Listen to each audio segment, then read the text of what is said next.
పెంచిన గ్యాస్ ధరలు తగ్గించాలంటూ సిపిఎం నాయకులు శ్రీకాకుళం నందు ధర్నా చేపట్టారు.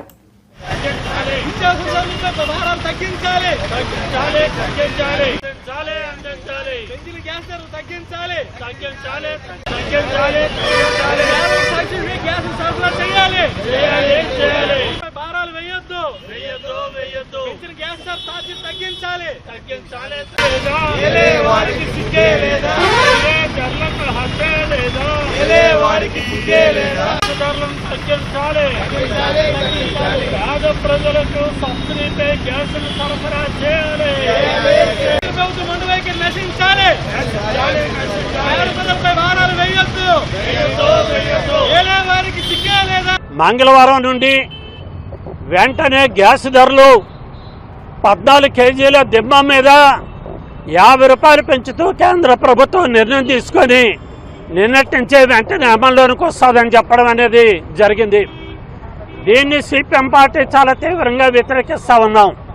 వాస్తవంగా ఒకవైపుని ప్రధానమంత్రి ఉజ్వల భవిష్యత్తు అనే పేరుతోని గ్యాస్ అనేది పేద ప్రజానీకానికి అందరికి కూడా అందజేసి ఇప్పుడున్న పరిస్థితుల్లో ఎటువంటి గ్యాస్ ధరలు అంతర్జాతీయంగా పెరగకపోయినప్పుడు కూడా మనకు చౌకగా ఉత్పత్తి అయినప్పుడు కూడా దిమ్మ మీద 14 కేజీల మీద ఈరోజు 50 రూపాయలు పెంచడం అనేది చాలా అన్యాయం.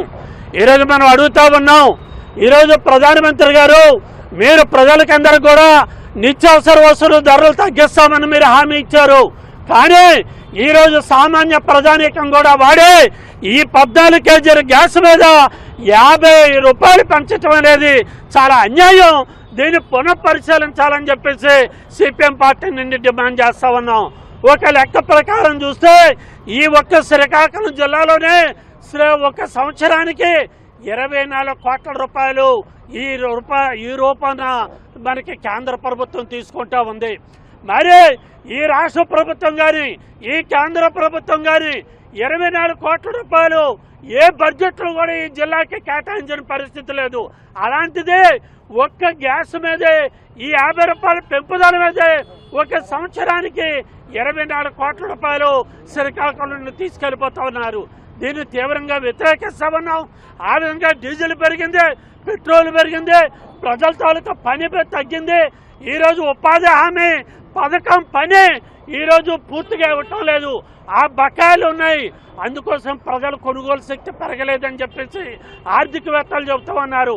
ఒక పక్క ప్రజల తాలూకా కొనుగోలు శక్తి పెరగకపోతే నువ్వు గ్యాస్ ధరలు పెంచి నువ్వు ప్రజల దగ్గర మూలుగుల్ని పీల్చేటట్టు పీల్చడం అనేది ఇది అన్యాయం.